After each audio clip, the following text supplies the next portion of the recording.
Hello बच्चों, चलिए प्रश्न को पढ़ते हैं। किसी खेत में मक्का, कपास या आलू की फसल को बार बार बोने से फसल कम होती है, क्यों? इस प्रश्न की मुख्य अवधारणा खेतों में कुछ विशेष प्रकार की फसलों को बोने से संबंधित है।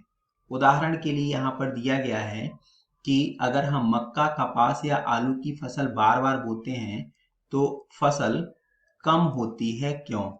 तो इसका मुख्य कारण है कि ये सारी फसलें एक विशेष प्रकार की फसलें हैं जो दलहनी फसलों की श्रेणी में नहीं आती हैं। दलहनी फसलें जो हैं, इनकी जड़ों में एक विशेष प्रकार का जीवाणु पाया जाता है, राइजोबियम, और यह जीवाणु वातावरण की स्वतंत्र नाइट्रोजन को नाइट्राइट एवं नाइट्रेट में परिवर्तित करने का कार्य करता है।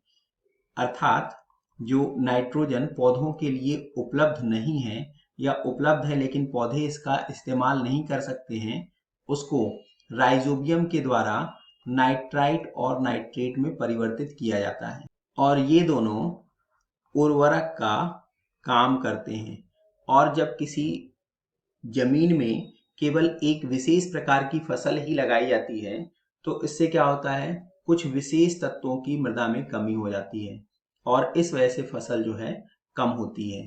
अगर हम दलहनी फसलों को किसी दूसरी फसल के साथ बदल कर लगाते हैं तो इससे हमारी फसल उत्पादकता में वृद्धि होती है।